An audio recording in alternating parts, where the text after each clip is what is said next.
All right.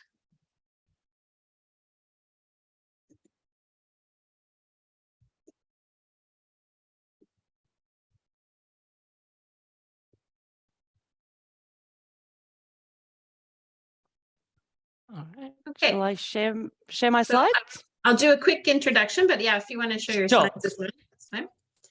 So as this group knows, Canada has invested a tremendous amount in research infrastructure through the Canada Foundation for Innovation, provincial research funding agencies, and corporate partners. However, there's not a lot of coordination at the national level. And I had learned about Microscopy Australia quite a few years ago and immediately saw that their distributed national network could be a fantastic model for Canada. They have very similar challenges with the researchers spread out across a vast geography.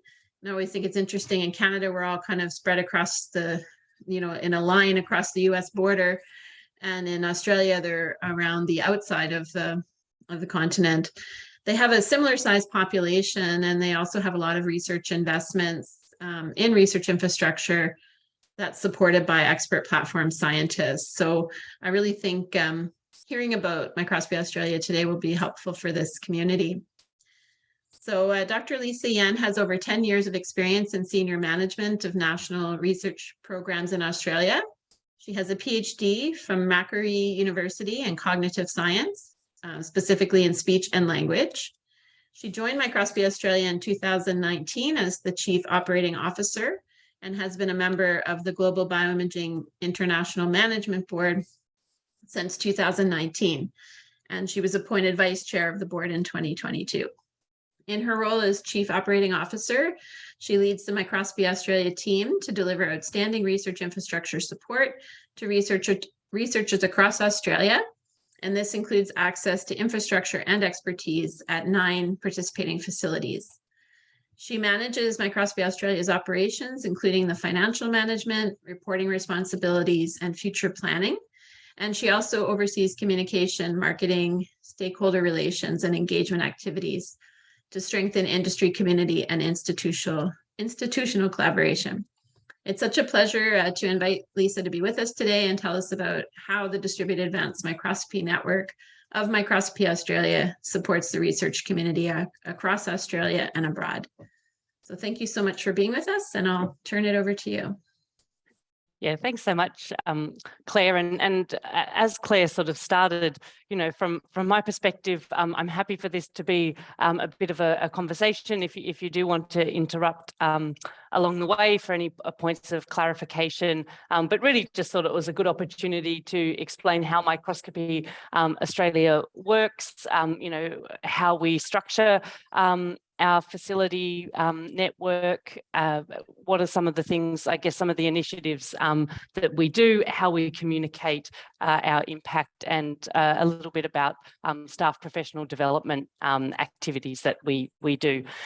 So anyway, I hope that it's informative, and as I said, questions along the way are absolutely fine. So Microscopy Australia offers an open access national research infrastructure. We have been operating for about 15 years now in this collaborative joint venture. It is a partnership model between participating institutions in Australia, and all of our facilities are located within universities. So when we talk about having an open access, what we do is we get federal government money, which provides us with that opportunity to then work with facilities that are based in these institutions. So we sort of, I guess, have our facilities, and then we have an affiliated linked laboratories program. So although, as we know, funding is never quite at the level that we might want, it's an opportunity for us to be able to reach out to additional facilities. So this is our little infographic around the map of Australia. And as Claire already mentioned, a lot of Australian cities are actually located around the edges of Australia. And so from institutions like the University of Queensland, UNSW Sydney, the University of Sydney, the Australian National University, Monash University, University of South Australia and Flinders University, University of Adelaide, that are all based in the state of South Australia, and then the University of Western Australia. They're our 9 primary participating facilities. And then we also have 9 linked laboratories where we don't actually have our Microscopy Australia funding that goes directly into those laboratories, but the staff are able to participate in some of the professional development opportunities that we offer. And I'll speak a little bit more about those in the future. But they also contribute to things like our forward planning and responding to the needs of the Australian research community. So in terms of, I guess, how Microscopy Australia is supported, I mentioned federal government funding. So Australia has a federal government. It also has state-based governments. And the way that our organisation is supported is it does really start from that federal government program. It's called the National Collaborative Research Infrastructure Strategy. Here in Australia, we do love an acronym, and so typically that just gets abbreviated to NCRIS, which is those letters that you can see there. But really what it is it is about providing networked research infrastructure that is accessible beyond just the members of that host institution. And so between the federal government funding as well as the state-based funding, that really allows us to open up the access to our facilities. Now, we do invest in particular instruments. We also do provide support for staff positions. But our participating institutions really demonstrate their strong commitment by actually joining Microscopy Australia and providing support for both internal university community members, but also external academics from other institutions, researchers from industry and from government and other publicly funded research agencies are all able to come and access these facilities as part of the Microscopy Australia network. Actually, I might just stop there for a second and just go back to NCRIS. So Microscopy Australia is one of about 25, 27 NCRIS projects. And so within Australia, there really is quite a broad and diverse range of NCRIS projects that focus on environmental data sets, urban planning data, marine data, other sort of analytical platforms, imaging facilities. So there really is quite a large number that sit within that research infrastructure program. At the current minute, we've just recently had the federal government announce 5 years of operational funding for the NCRIS projects that represents just under $1 billion Australian that will provide that continuity of funding for the next 5 years. So that's been a really exciting development for us and for other NCRIS projects that are looking towards the future. So I guess just a little quick snapshot, I guess, about our research community that we're supporting. And so these are sort of annual average data information. Across our 9 facilities, we've got over 250 platforms or instruments that people are able to access. We have over 130 staff across our facilities. We're supporting around about 3,500 users per year, typically around about 150 industry clients. And for us, that's a really important metric to follow, particularly when we are engaging with government and we're looking at ways that we can contribute not only to excellent research outcomes, but also feeding into that larger innovation ecosystem within Australia, thinking about social, environmental and economic impacts as well. Something around about 250,000 hours of beam time, about 100,000 MyScope users, and I will talk a little bit more about what MyScope is, but it's basically an online training platform, and around 1,400 publications are able to be tracked as arising from the use of our facilities. Because about your industry contacts. Yeah. Just how do you form those relationships with those clients, and then what maybe a couple of examples of the types of projects they might do with the microscopy groups? Yeah, so some of this I might pick up again later, but some of them quite often will be it can be sort of failure and quality analysis of production lines, or what is this that's contaminated our sample. Sometimes it is actually about looking at that quality control. So is the graphene, for example, is it actually graphene, and is it at the quality that they're expecting? Sometimes it is actually longer term collaborative projects. Sometimes this is in collaboration with some of these other NCRIS projects that we work with, where it might be the Australian National Fabrication Facility, who are doing some work on semiconductors or some circuits, and so then they actually want to use like a high resolution TEM to check the quality of the chip that they've developed.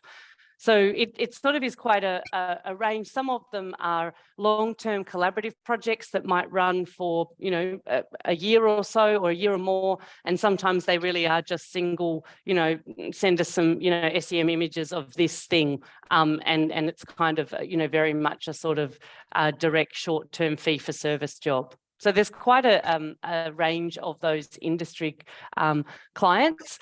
I will pick up maybe in a little bit more when I talk about some of our staff, because we are actually trialling some new positions, really in recognising that I guess a lot of industry clients may not want to have training. They may not want to come in and actually access the facility in a sort of operating the instrument type way. And so some of it is about making sure that we've got the resourcing for our staff to provide that as a service, which probably isn't our typical delivery model, which has been more about training to allow our users to then collect the data off our instruments. Perfect, thank you. One of the other things, because Microscopy Australia really does have quite a large range of instrumentation, and probably has had a little bit more of a focus on electron microscopy investments in the past, we do really serve quite a broad range in our research community. And so some of what we do is sort of try and capture some information about the disciplines that our researchers are coming from. And so you can see probably around about half from the physical and material sciences, around about 40% biological and medical sciences, and around 15% in the sort of science and environmental sciences. And similarly, when we look at our industry clients in that sort of three-way allocation of their backgrounds, it does change a little bit, where we get about 40% from the resources and environment, 46% from manufacturing, and just under 20% in the biomedical space. So I guess, sorry, I probably should say, for us, I guess around about that 3,500 users is actually quite a large user community when we think about the size of the Australian research community. So I think one of the really positive things that came out of our National Collaborative Research Infrastructure strategy within Australia was this definite recognition of the importance of not only having access to those cutting edge technologies, but really how critical the expertise and the staff were that provide that support. And so I guess some of what, was kind of, is very much, I guess, recognised and valued within the NCRIS program now is the fact that it is that combination of staff and equipment, because it's really the staff that enable use and push the boundaries of what we can do with the technologies. So for Microscopy Australia, we're in the midst of a 5-year plan following the 2018 funding announcements. And as I just mentioned at the beginning, we are looking towards the next 5 years following following that announcement of future operating funding. So we still have some work to do in the coming months to prepare the business cases for a future capital investment plan. But I thought maybe it was just helpful to briefly touch on our current plan that we're working through. And I guess, it really is, again, this combination of not only the infrastructure, but also the accessibility. So we do invest in some national or flagship type instruments. We invest in staff positions that support those. We have done a little bit in the sort of tool or technique development space. We have had a major uplift, I guess, in how we're trying to look at data management support within our facilities. And so that's looking at the data solutions. We are continuing to support MyScope with new modules and additional content in there. And within Australia, SMEs are basically small and medium enterprise businesses. And so that's part of what we've been trying to focus on is sort of how do we support them, because they are more likely to struggle with the setup costs or running costs of some of these microscopy platforms. And so trying to increase visibility and awareness that they can come and use our facilities. So we do have a co-funding model. As I said, our support comes from that combination of federal and state governments, as well as our host universities. The strategic plan that we're currently undertaking really, I guess, is built on the idea that we're supporting excellent research. And then part of how we approached it was then thinking about various initiatives that we would roll out that would then support each of those priorities. So, for example, promotion, continuing to extend the online training tools, looking to develop new techniques and to improve data processing and handling under the excellent research, looking to enable innovation and supporting our industries. So looking to develop new collaborations for industry-led challenges and increasing visibility. Third priority is our, obviously, allowing access to our instruments. So we're investing in those techniques and instruments and also looking to implement best practice in our facilities. And then finally, really just underscoring the importance of our staff is to empower our facility staff. So we're looking for opportunities for professional development, recognition, looking to share knowledge between our facilities and around the world, and really look for collaborative management in combination with rigorous governance that kind of looks for ways for continual improvement. So for Microscopy Australia, in terms of the platforms, the way that we've been approaching it is really looking at these kind of groupings of our technologies. So we're looking at atomic scale microscopy. So often this is sort of aberration corrected transmission electron microscopy. In cryo-electron microscopy, this was, I guess, probably the new direction that we've been focused on in the last 5 years, is really increasing the number of cryo-electron microscopes within Australia. We've added in the correlative microscopy, so looking for some ways to look at combining light sheet and super res with electron microscopy in particular, and then also looking at some of other sort of microanalytical tools. And so often that has been focusing on sort of I guess automated mineralogy, for example, but also looking at some X-ray spectroscopy as well. That probably is a good point to just pause and see if there were any questions that anyone had at this point before I go on to a little bit about how we approach planning and responding, I guess, to government priorities. But I can't see anyone, so that's all right. I'm happy to. Could I ask one quick question Yeah. about your funding model? Yeah. So you mentioned it was shared, but is it competitive in that you have to request funding every 5 years and then you're funded for another 5 years, or is it stable funding from the federal government? Yeah, no, that is a good question. So I think one of the National Collaborative Research Infrastructure Strategy was originally announced back in 2006, 2007. And it was initially, I think, announced maybe for a period of 5 years at that point. But then what happened was a number of years where it was sort of single years of funding that was actually announced. And so that was actually quite challenging for the national research infrastructure community when you're thinking about contracts and you're thinking about, a lot of our platforms that, capital investment platforms are multi-year by the time you place the order, get it delivered, go through final acceptance testing. And so that was quite a challenging time, not only for Microscopy Australia, but for research infrastructure more broadly in Australia.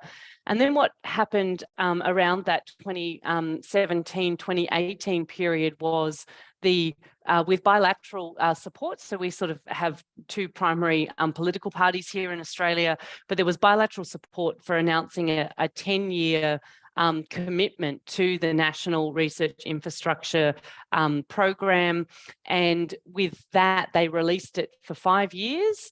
And then what has just been announced is another 5 years. And that is really incredibly important for that long time frame that is happening, that reassurance for industry, reassurance for large national research programs that they are going to be able to access not only Microscopy Australia, but the range of national research infrastructures, that it's not that next year, those participating institutions may no longer be offering that open access model.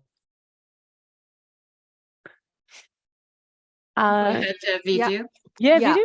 Hi, great. Again, I really wanted to actually learn about this Australian research, collaborative research infrastructure strategy model.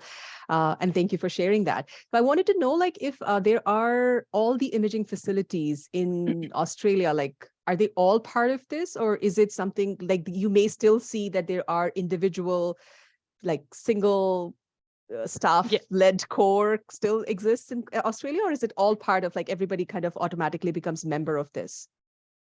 No, so I guess that is a really good point. So there are fantastic microscopy facilities within Australia that are not part of Microscopy Australia. So I guess it's I suppose for us part of maybe the role of something like there's an Australian Microscopy and Microanalysis Society. And so I guess their membership would come from a broader range of facilities. For us, one of the success stories, I guess, in our 5-year plan was that we were actually able to add, put forward the business case to the federal government to actually add a new facility within our network. And so we didn't have, there's a state within Australia called Victoria.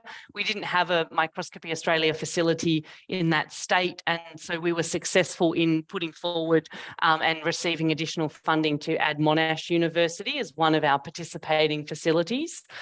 But there are definitely some of our linked labs, that would, could be one of our participating facilities. It just comes down to, I guess, a strategic balance between spreading that funding that encourages our participating institutions to be open access versus making that too thin such that it's not a sort of viable proposition for those facilities to open up to external users in the model that we use. Okay, thank you. Yeah. So there are definitely, there's a lot of for example, medical research institutes, I guess, that would have microscopy facilities, and, they would have a range of, staff. They might be 1 or 2 staff, or they might be 5 or 6. But it's, I guess for us, it really is about distributing that distributed network to ensure we've got the coverage across the country to give people the training and the access to the instruments. Because within Australia, our national research funding envelope, I guess, just doesn't mean that it's viable for every single institution to have each of these instruments. And so we do look at local user community needs when we think about how we place these instruments around the country. Hope that helped. Guillaume? Yeah, I just have a quick question, just to clarify things. The funds that you're getting from the federal government, the NCRIS funding, does that include equipment funding plus operation funding, or it's only equipment or only operation? Yeah, that's a really good question. No, so that's, I think, one of the really important parts of the NCRIS program is that it is both the equipment or the capital, as well as the operating funding. And that really allows, for us to maximize the value of those instruments, because if you've got, this amazing instrument, but no one to operate it, or you're relying on a postdoc that might only, have funding for 2 years and then they're gone, the upskilling and that ability for new users to come in and access that is severely limited. And so that combination of both equipment and experts is what is offered by the federal government funding. So their definition of research infrastructure is really starting to expand to be, equipment, people, data, software. They really are trying to take quite a holistic view of what is research infrastructure. Okay, thank you.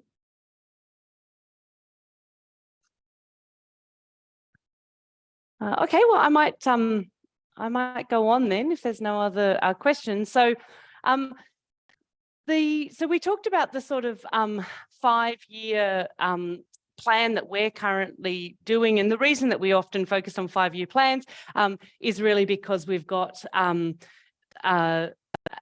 national approach to 5-year roadmaps. And so there was a 2016 roadmap, and then there was a 2021 roadmap that was released earlier this year. And one of the I guess ways that we respond with our stakeholders and work with our funders is to try and think about their priorities and how a project like Microscopy Australia can sort of, I guess, support those strategic priorities within the country and of course sometimes also within the state. So the National Research Infrastructure Roadmap that was has just been released earlier this year did put forward, I guess, a sort of challenge framework where they identified 8 challenges that were sort of in the national interest: resources and critical minerals, food and beverage, medical, recycling and clean energy, defence, space, environment and climate, frontier technologies and modern manufacturing being the 8 that they had identified. And I guess this perhaps is a sort of similar trend that we're seeing around the world, whether it's missions, grand challenges, or a challenge-based roadmap.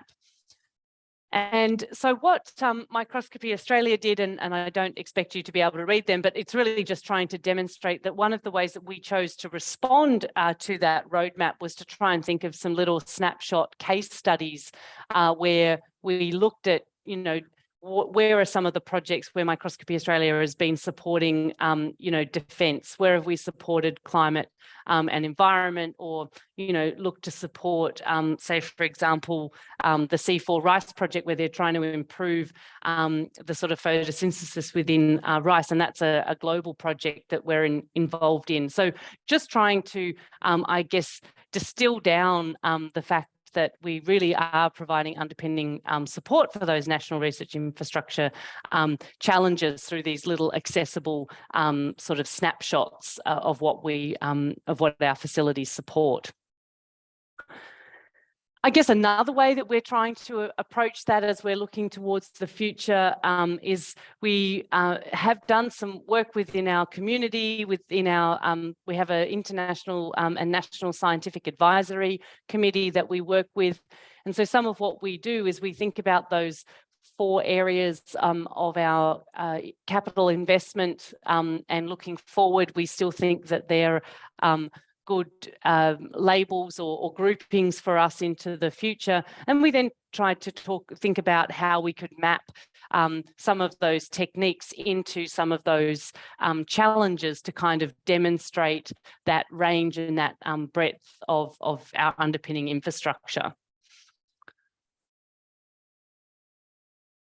Another way that we've sort of approached the impact is looking at the sustainable development goals, and my apologies to Laurence and Claire, who I think have probably already seen this, which is again that idea of looking at the 17 UN Sustainable Development Goals and trying to think about how we can find the evidence that there is research, and we're not saying that Microscopy Australia is conducting this research. What we're saying is that the research that our facilities are enabling is supporting that broad range of the Sustainable Development Goals. And that includes even things like number 10, where we have the reduced inequalities. And so that's some of the work that I'll touch on briefly later, which is some of our collections and our public engagement that has tried to work with some of the Australian Aboriginal and Torres Strait Islander peoples here in Australia. So one of the things that we have also done is some sort of impact brochures, and I wanted to not necessarily go through the science of each of these, but maybe just I thought it might be helpful to reflect on the structure that we use when we're thinking about some of our case studies that we've found quite helpful to communicate with our state and federal government. And that's really about trying to define the challenge, to talk about the research and how our facilities have worked with that researcher or that research group, and then the impact downstream, whether that's in the short term or in the longer term. And I think that's been a really useful model that we've found quite applicable to a range of different impact case studies that we have prepared. So we've probably got, I think, around 8 or 9 of these, where a lot of them are sort of long-term, 5-year stories that we've been tracking, sometimes even up to 10 years, sometimes where we've actually been able to support right from sort of that discovery all the way through to potentially major commercialization outcomes of sales that have happened for that licensing or the technology itself.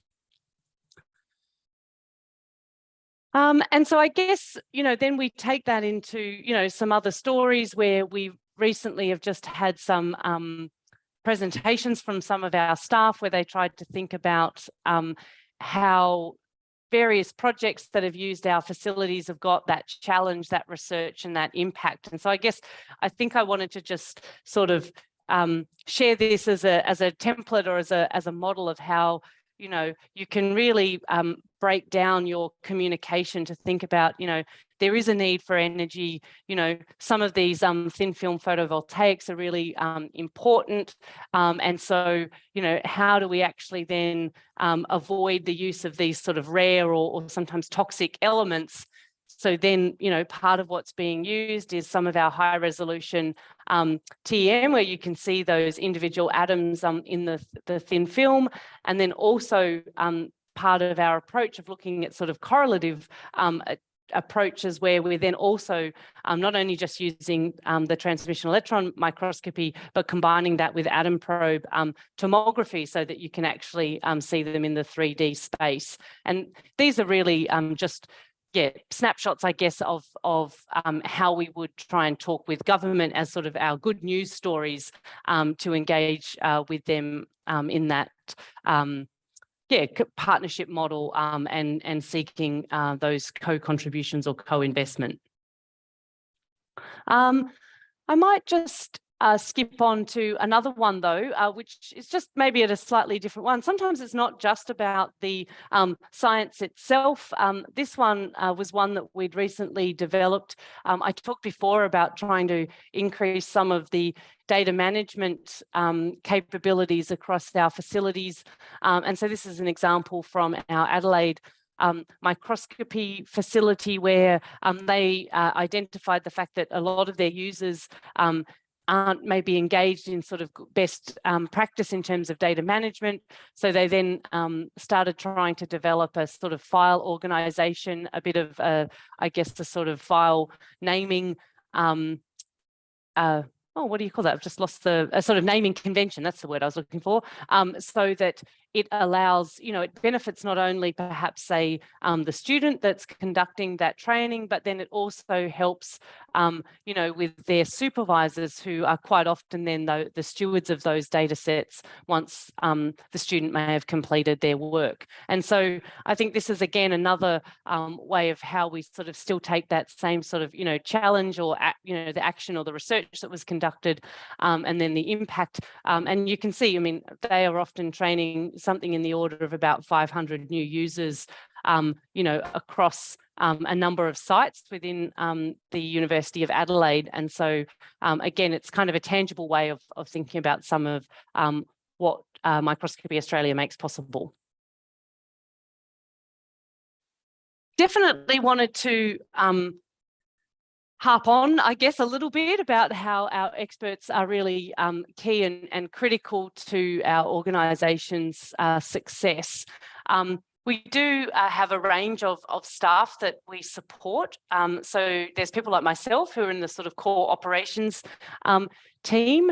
We also then have our sort of facility directors, so providing that sort of scientific leadership across our 9 facilities. We also support those platform scientists that are, really on the instruments, they're training the users, looking at some of those early data analysis stages. We have added in these last 5 years the data management specialists around the country, and so that was 1 person at each of the facilities. So it was sort of a 9 FTE, or sorry, that's an Australian term, full-time equivalent, but 9 staff that are full-time around the country. We've had about 5 staff that have joined in terms of that sort of technique development role. And then the newest one is around 7 industry application scientists. And so I mentioned before about our industry engagement. We have an industry engagement committee with representatives from around the 9 facilities. And I guess what we're trying to do there is identify that bottleneck in terms of the resourcing to support industry clients that come with perhaps different expectations and different needs, such that, they don't have the kind of time, perhaps as an honours student or a master's or a PhD student, to get some of that training on the instrument, and instead really what they're seeking is a data set or perhaps a report. And so adding in some of that resourcing within our facilities to be able to provide that service is something that we're sort of trialling now. So we've only got sort of quite short-term funding for those industry application positions, and it is very, very early days, but we do think that it is one of the ways that we can really improve that access and visibility to our facilities with industry.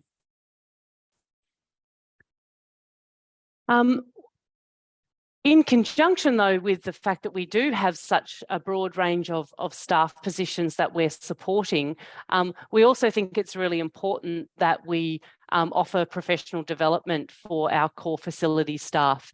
And so one of the things which I maybe shared within the sort of Canadian space is that there isn't a lot of funding opportunities for facility staff to get conference travel support, or some of that professional development, because a lot of that targets early and mid-career researchers or PhD students, but not necessarily the professional or academic staff working within a core facility. So there's a range of different professional development opportunities we have. So Microscopy Australia will organise advanced masterclasses on various techniques or topics. Somewhat, inspired and in collaboration with Global BioImaging, we do have a staff shadowing program where people can submit a request to get some partial funding for a visit due to COVID that's primarily been on hold for a while, but more recently we've opened it up to domestic trips, and then even more recently we've actually had our first international staff shadowing application be submitted, and so we're really looking forward to that international engagement opportunity there. We do provide support for conference presentations. We do run an annual workshop within Microscopy Australia, where it's sort of like an all hands meeting, and we bring representatives together from around the country. We do have our national committees, so we've got one on facility management, one on industry engagement, one on industry, education and training, and one on data and informatics. And so they're the ways that we sort of have some of those groups come together to focus on some of those topics, as well as just, the networking and the opportunity to be able to call someone up or send them an email and ask for help. We did add some online micro chats, so they're very informal, almost like a sort of brown lunch bag, type arrangement where people can just kind of come and join. They're not recorded, and it's an opportunity to ask for help, which was really important. That, and really I think was helpful during the whole COVID, as people were trying to work out how to handle the facility side and safety for users and staff, as well as a range of webinars that we'll run.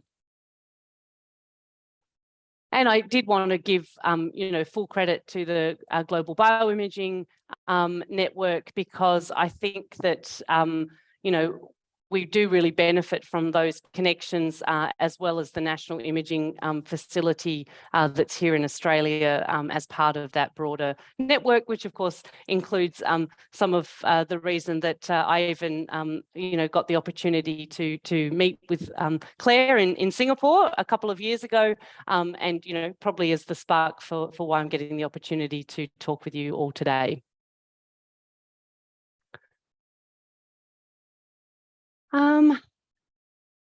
I might just go through this one, unless anyone's got any questions. It sort of, I guess, is now making a bit of a shift from our staff into how we sort of think about supporting that user pathway. And I do want to acknowledge, some of the comments in the chat. I do really think that it's not Microscopy Australia's sort of credit to take there, but really some of the support within that NCRIS program that has really recognised the importance of the staff, as well as the it's not just all about the kit or the data. Yeah. So some of the things in the chat there, I would just say, if you're recruiting at all, there's a few people who might want to move to Australia based on showing that. And also suggestions that we just need to replicate it in Canada, and then people don't have to move. That's true. There are, maybe I can just ask a little side question. Are you happy to make your slides available afterwards? Yeah. Okay, yep. Great. And Laurence has another question there. Yeah, sure. Yeah, thanks a lot, Lizette. So as usual, always inspiring to hear about what you're doing in Australia. So unfortunately, I'm not a microscopy, so I can't apply to go to Australia, but maybe one day. But what I would like, I'm not a microscopist either, of course. Oh, okay. So maybe maybe one day. Well, as it was said in the chat, we need to make it happen in Canada. I think that's the key. I have two questions. One is, how did this shift happen in the Australian government to get that sense that working in a distributed network of resources in such a way that you have not only capital equipment, funds for salaries and repairs and stuff like that. How did that shift happen? Do you know what was the mechanism that brought the government to agree on that?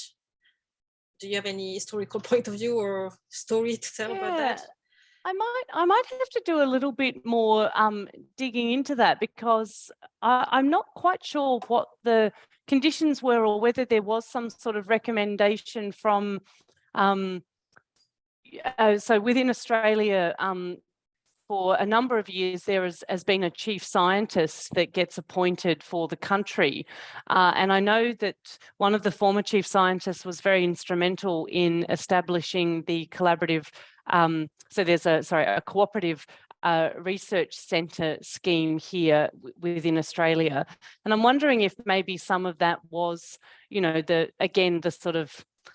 the budget, the amount of research funding that we have here in Australia, is quite limited and constrained. And so I guess looking to sort of try and maximise that investment, I think certainly would make sense. But I might have to come back to you and see if there's a little bit more. I guess I've sort of come into it where, we're in the very fortunate position in the middle of this 10-year plan where I wouldn't say that we've, there's still a role for us to advocate for the purpose and the function, but I think there is kind of a very firm bilateral government support for the fact that this is an efficient and good model that allows for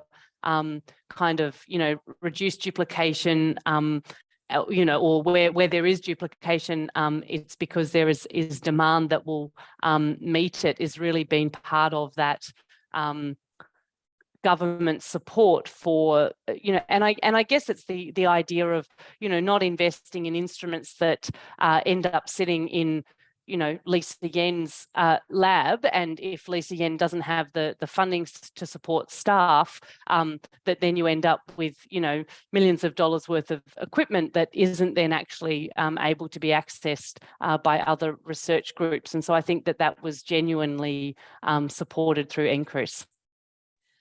And my second question is really based on some arguments I've heard over the years here in Canada, not only in Canada, obviously, but mostly in Canada, that having some kind of well-organized distributed infrastructure like Microscopy Australia is bringing less agility and less flexibility to the model, and too much bureaucracy and less creativity. So that's what I've been hearing and reading between the lines as still justifying funding by project, by PI, as being the key to being creative and flexible and innovative. So can I have your reflection on that, please?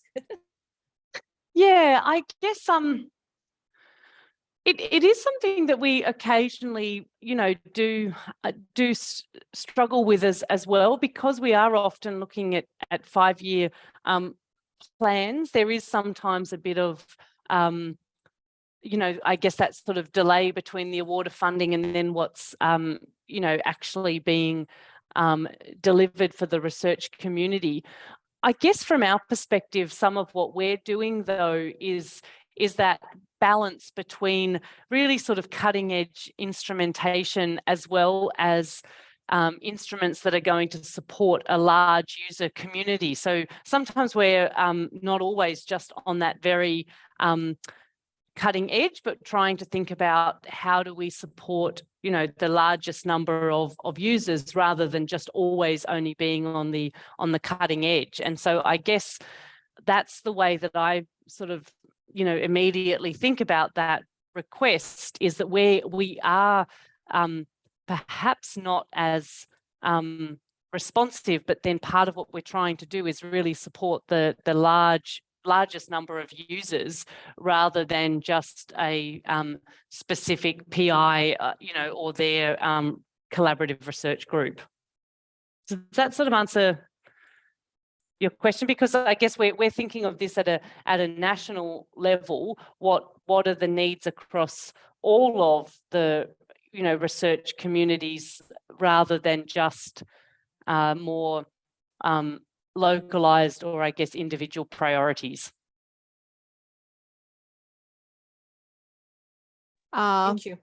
Thank you. I feel like you have probably either learned about Canada and the research platform here too much. Like you are exactly like touching upon all the points of the lack of professional development funding for platform scientists and staff. And I'm curious if this model of the national funding or national infrastructure network, like, is that only for imaging or has it extended to other technology areas as well, like flow cytometry, mass spectrometry? Do you have all those hubs for all these different kinds of technologies as well?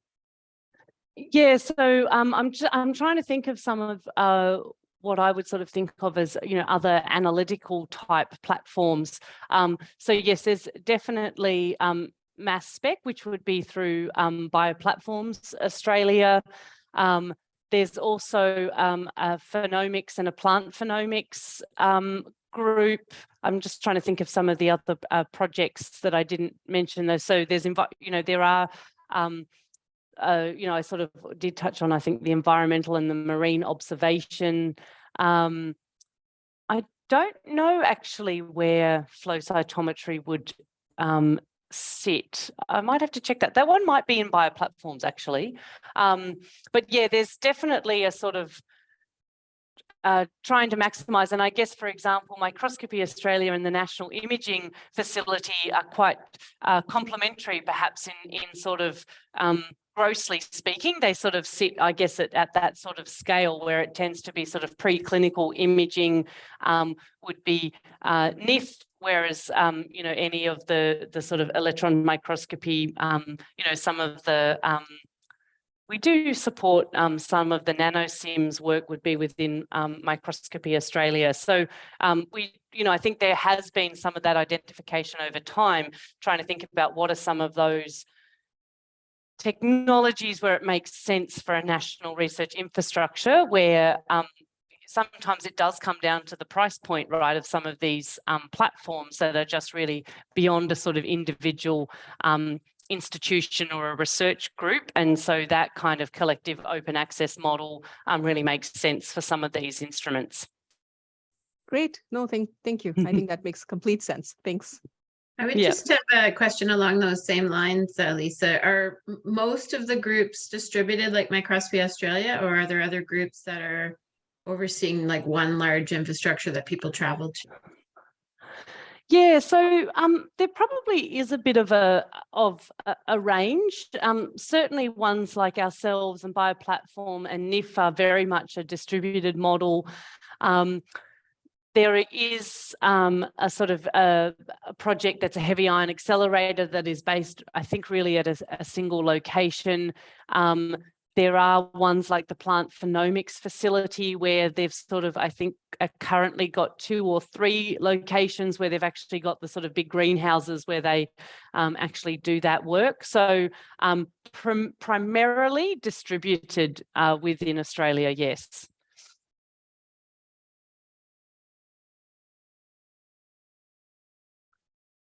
All right, well, I might move on just to talk a little bit about some of the ways that we think about our user pathways and how we support them within our facilities. We do kind of, it really is about enabling sort of their pathway and how we can support them along the way. And so some of it is, they've got their research question that they would register online. One of the things that we do try to do in terms of that support is a kind of new project meeting And so that's when the staff member that's coming to use it, or the student and their supervisor would actually come and meet with facility staff, so that, you know, we're trying to add that value in to sort of make sure that this is their research question and that microscopy is actually going to be able to support them with their research question. We obviously offer user training. You know, there's opportunities for improved specimen preparation. Then, of course, there's actually the data collection, data analysis, and publication. And really, I should have this as a more open circle, because, of course, we don't just go from publication back into research question, but also out into the outcomes and impact. And part of what we've then tried to think about, I guess, is ways where Microscopy Australia, on top of that user pathway as a national collaborative group, can actually add some value. And so I thought we could maybe just quickly touch base on some of these things that we've developed, like Technique Finder, MyScope, some of the data management and the virtual lab. But I'll focus on the Technique Finder and MyScope training. So Technique Finder, I guess, is something that we tried to develop where people can go through a couple of different ways. They might choose a sample and choose another sample or an area of interest, and then Technique Finder makes some suggestions or recommendations about the techniques that might best suit their research questions. It also then gives them some of the names and contact details of staff at our facilities that would be best placed to support them. MyScope was originally released, I was trying to remember, maybe it was about 10 years ago, I think. There was only 6 modules, and we've now this year increased that out to 12 modules that are within MyScope training, and they span right from microscopy concepts through to cryo-electron microscopy, which we've added recently, and also the focused ion beam module. But we also have a module on work health and safety, and also some of those principles relating to research data management. So, these are really designed to reduce the time that it takes when that user comes into the facility, so that they've got that basic understanding of the technique that they're going to be conducting. And it's not just reading. One of the things that we have actually, it's a combination of, yes, background information. It is also some simulators for a number of the techniques, like this one here is the SEM virtual simulator or instrument, and that kind of allows people just to get a little bit familiar with some of the ways that you interact with the microscope. They are sort of vendor agnostic simulators that are there, but it really is just built to sort of more efficiently use the limited laboratory and staff resources once they come on into the facility. It also does have a sort of quiz or assessment and a certificate once they have achieved a certain score. And of course, then some of our facilities use that as, bring in your certificate for that first, in-person training session. I also mentioned a little bit before about some of our outreach and engagement, and so we've developed over time a number of different exhibitions and also some I guess ways to engage particularly with primary school children. So the incredible Inner Space exhibition has actually gone around the world, but has certainly also toured here within Australia. And it's just demonstrating some of that real beauty, I guess, of micrographs as a way of engaging people with science and sort of showing them that inner world, not just thinking about the sort of intergalactic star system, but also what you can go down to in inner space. The other exhibition that we've got is called Stories and Structures, New Connections. And this is a collection. It's actually available online, but really what happened was it was a series of Indigenous artists here in Australia that prepared an artwork in response to a micrograph. And so you can see there the moth sperm micrograph and the witchetty grub dreaming art piece, where it was trying, I guess, to think about that idea that a lot of that Indigenous artwork has got a sort of very top-down approach to almost like looking at the landscape. And so, of course, that's quite got a bit of a similarity in the way that often a microscope is looking down on that specimen. And so it was really a way of connecting with different parts of the community. You know, it's been a touring exhibition that's gone around Australia, getting people to engage, I guess, on two fronts, both with science as well as the Indigenous art that had been prepared in response to that. And finally, MyScope Explore, which is, I guess, a version of MyScope that's really designed more for children to interact with, primarily primary school, so, you know, 8+, where they can actually come in and sort of run their own little scanning electron microscope. And of course, you know, some of the samples that are in there are things like insects. We would actually like to add a few more samples in there in response to some feedback from some schools, and we're hoping to continue to develop that over the next little period of time. So again, looking for not only ways to, I guess, enable that sort of cutting edge science, but also that broader science communication, and, you know, some of it's about sparking interest for our future microscopists, which we hope we might see in you know, using our facilities in the future. And so that really, I guess, kind of brings us to the end of the presentation, but very happy to continue the discussion and take any other questions. Might just stop sharing my screen though. There we go. So are there any additional questions for Lisa?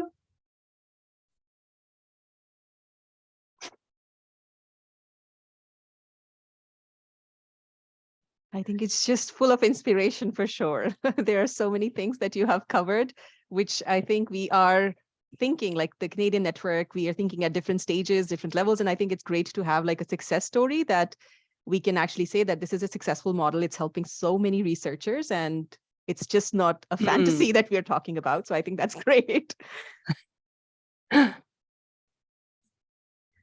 What is the total number of full-time employees you have with Microscopy Australia? You mean funded from the project rather than across all of the facilities? Yes. Yeah, so I think, so we have had some interruptions, I guess, with staffing due to, so Australia during the period of the global pandemic really did close its borders. And so that did actually quite significantly interrupt some of our recruitment, particularly in the sort of cryo-electron microscopy space. We sort of don't have a large expertise community of platform scientists. So that was a bit of a challenge for us. So some of what we've got, so we're probably at around about 60 staff members that we employ, but that is sort of a little artificially inflated because of some of the additional positions that we've got due to accumulated funds, or carry forward funds, if that makes sense. So it's probably more something like 40 to 45 would be typically what we've got at this with our current 5-year plan. Guillaume? Yes, Lisa, thank you very much for this very, inspiring, it's really the word, inspiring talk. A quick question. So all these facilities, are they, to which level are they integrated one with each other? I mean, do they keep their specificity, their institutional specificities, like booking, things like this? How does that work with how the funding is spread through the different institutions? Yeah, good question. So because we are a cooperative joint venture, so we're not actually a sort of organised company or has the participating facilities. All of our facilities are core research facilities sitting within a university. That does add, I would say, to some of the complexity of how we kind of give a similar user experience across each of those facilities. But things like the sort of procurement processes, things like the facility management systems, things like the negotiation with vendors, all of those things, or contract maintenance agreements with vendors, all of those things are actually done within the under the auspices of that participating institution. So I guess where we try to do that sort of harmonization at a national level is trying to work out how we get the project registration information that allows us to then consolidate, the metrics or the KPI data that we need to report back to state or federal governments, or even, the institution themselves. And so it's more about trying to make sure that those systems are, able to register an internal or an external user, but it may not be the same. And so, for example, there's probably about 3, I think, primary facility management systems across each of the facilities, but a lot of the conversations that we end up having are what are the fields that you've got that you're collecting information from your user registration process, and are there ways that then we could improve that, or are there ways that we can look to track, for example, our industry or our international collaborations that are involved in projects purely and simply by adding a question or two to that registration process. Is there an industry collaboration involved in this project? Gives us a much more tangible answer when one of our biggest challenges is, direct industry clients are sort of quite measurable, right? The indirect industry collaborations that happen through our researchers are not always as easily tracked. And so that's some of that conversation about how do we get that continuity across each of the facilities. And another relative question, so I guess you had to make agreements between all the institutions and Microscopy Australia. So Microscopy Australia is the central body linked to all the institutions, the 9 institutions. Yeah, so the model that we've got is that actually Microscopy Australia has a lead organisation according to the federal government, or the NCRIS program. And so that is the University of Sydney. They are the lead agent. And then they contract with the federal government. But then there is a multi-party or multi-institutional agreement that forms Microscopy Australia with all of those collaborating partners. It is sometimes a bit of an administrative overhead when we then need to vary that collaborative agreement, just in terms of getting all of those signatures. But primarily, it's still been quite successful in terms of a lot of those negotiations happened a long time ago, and we have those great relationships with our participating institutions that are keen to continue to participate and support the activity. Thank you. There's a question in the chat from Karen. If you work on maintenance of the instruments directly, or do you rely on vendor service? I think that is, again, perhaps a little bit of the crossover between different institutions. So, for example, I think there's 2 or 3 of our facilities that have got kind of like a more of sort of like a maintenance engineer type person. Quite often we would negotiate a sort of service contract for at least the first, ideally 3 to 5 years when we're purchasing the instrument.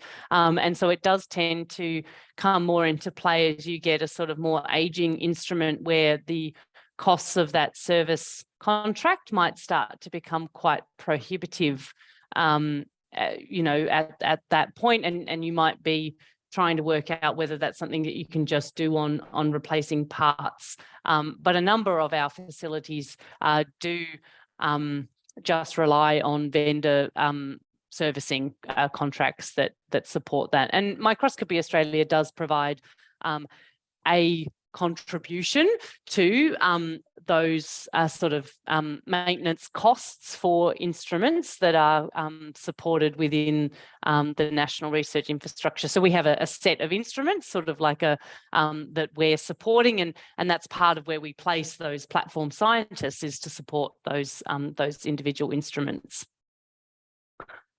How long do you think each scope should last? Well, how long's a piece of string in some ways, Karen?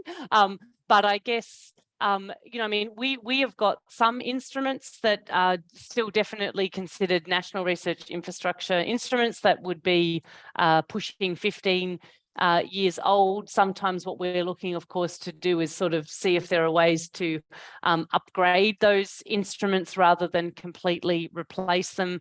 But certainly, you know, there are, I would say, we tend to think about 10 years is around about the cycle for replacement, but there are often sometimes you know, upgrades that we might do along the way, or like a new camera or something like that we might add on some of the instruments.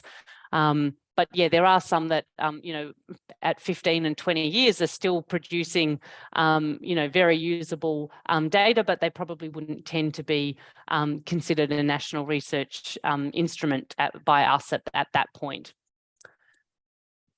Vidu? Yeah. Yeah, Vidu?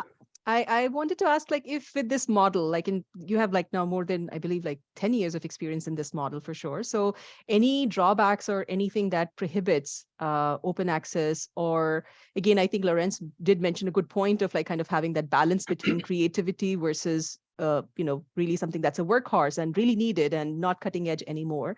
So any other drawbacks or something that reduces the buy-in from PIs to get into this model? I think because one of the things that I think was driven within Australia was this move towards centralised core facilities rather than individual faculty, school or research group facilities. And so I think because our facilities and some of them perhaps more recently, but you know, are now in a more centralised, they've been established even within their university to be available across it and then nationally available. I guess one comment that I might make that certainly is always, you know, a point of you know, collaboration and discussion with our facilities is what happens to an instrument when it's sort of it might still be a perfectly serviceable as a workhorse instrument, but perhaps it no longer has that sort of nationally significant, it's no longer nationally significant, and so it's not attracting external users. You know, people aren't flying interstate to actually come and use it, and so the way that we do that with our participating institutions is sort of to work with them in that capital refresh program to ask them, you know, is this a point at which we should decommission an instrument, you know, if it is at sort of that 10 years of age, or is there still value within the institution for them to continue to support that instrument? And so I think, if I'm correct, it was before I started, but I think we've actually possibly only had one instrument where it's actually been decommissioned. Primarily, all of the platforms have sort of still been considered to have a sort of life that was of value within those core research facilities. And so I guess for us, that's really just a way of maximising, you know, that ongoing, you know, there's nothing wrong, it's not broken, you know, it's just that it's no longer sort of providing external users with value. Right. Okay. And just kind of a follow-up question on that. So overall, like I think you, this Microscopy Australia, it serves like various kinds of streams, like you mentioned about even the outreach and engagement with the school students as well as industry users. So the usage of all these equipment and the facilities, is that kind of governed by the Microscopy Australia network, or is it still kind of distributed between different facilities, or PI has a priority versus industry user, or these kind of other activities are not as prioritized? So is there some kind of criteria from your side? Yeah, so I guess our criteria does loosely have a kind of, I guess, merit-based, and that's part of that new project meeting to, ensure that, yes, there is scientific merit for what's being proposed, because of course, the last thing that we want is for someone to come and, spend months collecting data and then it actually not answer their question or not be usable. A lot of it is, I guess, we do have a fantastic group of facility directors who are very much, are very committed and believe in that sort of collaboration network, or the collaborative network that we've got. And so, cross referrals when really their facility is not best positioned to support, a user, and I think that knowledge and awareness is one of the, almost a little bit of an intangible thing, but it's a bit hard to quantify it, but actually that awareness to go, oh, hang on, there's a new ultra high resolution SEM at Adelaide Microscopy, that's where they should go and do that work, is actually something that we sort of, as I say, it's a bit hard to quantify, but I think it is actually the value of the national network.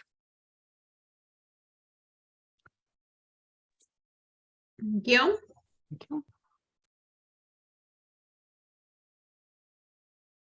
You're on. Yeah. Okay. Sorry. Yes. Another quick question about again, money, flow of money and things like that. Of course, there's some purchase of equipment that must be done at some point. So you're presenting, I understand, a kind of 5-year budget, something like this. And then if some instruments are not purchased, can you then redirect some money to the operations, or how does that work? Or is really the money flagged for some specific items? Yeah, so that's I guess, in terms of the practical way that it's happened, what we're currently working on is within the current 5-year envelope that did have the instruments as well as the operating funding. They really were sort of considered 2 categories. And so we didn't really have, I think there was sort of around the edges, there could have been some negotiation regarding, how those funds were allocated, but primarily it was, this is capital refresh and this is operating costs. So we didn't really have too much flexibility between those categories.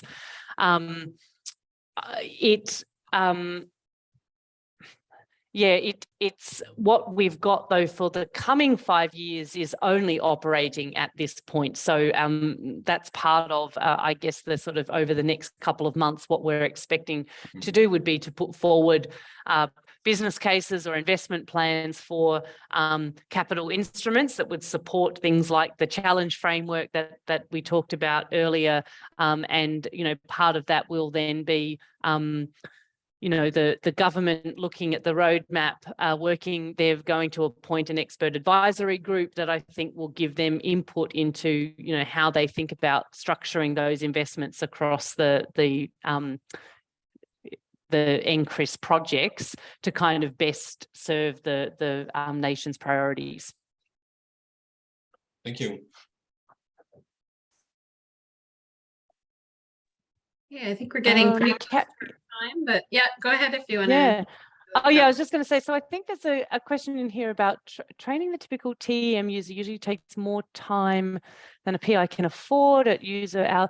So I guess one of the things that we do in terms of our training is that when it is a Microscopy Australia position, there's no staff time that is charged. So yes, there is an instrument access charge, But when it's a Microscopy Australia staff member that's providing that training, the facility is not able to charge for the staff time. And so that's one way that we do try to reduce those costs, because we say it's, the participating institution has the benefit of that instrument being that they are hosting that instrument, and so therefore part of the co-funding model then means that that staff time needs to be provided without charge. Now, that's not the same for all staff within the facility. That is, I guess, a distinction between the Microscopy Australia funded positions versus the other facility staff, which they may be able, they often will charge a staff time for those. Maybe actually that is one thing that we do sometimes struggle with, and I'm thinking about Canada also similarly being distributed. One of, I would say, the grey areas is the distinction between travel costs to get to a research facility. So we continue to try to work with government to explain why, if you've only got an instrument because it's quite unique and specialised in a single location, how do you enable travel to get to that instrument? And at this point in time within Australia, that's still quite often considered part of the research costs. And Australia does distinguish between a research program or research costs and research infrastructure. And so probably that is one of the challenges. Sorry, I was just thinking back to Vidu's question where, what are some of the challenges? And so actually trying to find ways that we can advocate for the travel to get to a facility as being a part of the research infrastructure, how the research infrastructure can enable access is something that we continue to try and work on, and up to this point haven't been successful, but we'll continue to try and I guess advocate for that position, because for us, if you're trying to fly over to Perth and there are accommodation costs and you need to be there for the week to run your project, that sometimes can be beyond the reach of a PhD student in particular. But that is, I think we've reduced the staff training and the costs, but I think there is still a little bit about that travel costs across the country that we're still looking for creative or maybe other funding sources, or whether that's a way that the participating institutions, we might be able to think of how we could work with them to provide some of that sort of a travel bursary or something like that that could help that sort of interstate access. I think we're right at our time there. So yeah. That was really excellent. Great to have such an engaging conversation with the community, and thanks for such an inspiring presentation. And I'm sure people might want to reach back to you as we try to continue to develop something similar in our Canadian research ecosystem. So thank you again. And I'm always fascinated by the time differences. So have a good rest of your day, I guess. We're all going to head home for dinner. Yes. I'll get on with the day. So it's 9 a.m. here in Australia. So have a good evening. And I'll just make one announcement. We're going to do a similar presentation on February 9th at 2 p.m. Eastern. We'll send some more information after the new year, where we have somebody coming from Global BioImaging to give a similar presentation. And in that case, the infrastructure is actually shared across 14 different countries. So it's another really fascinating project that I think shows how centralization can really be used to maximize infrastructure and expertise access. So thank you again, Lisa, and thank you everybody for coming. Yeah, and happy to be contacted if you've got any other follow-up questions. Absolutely. I certainly will do. Yes. Yes. Thank you very much. Okay. Thanks a lot. Good evening. Bye. Do you have time to stay on for 5 more minutes? Yeah, sure. I just asked some of the executive team to stay.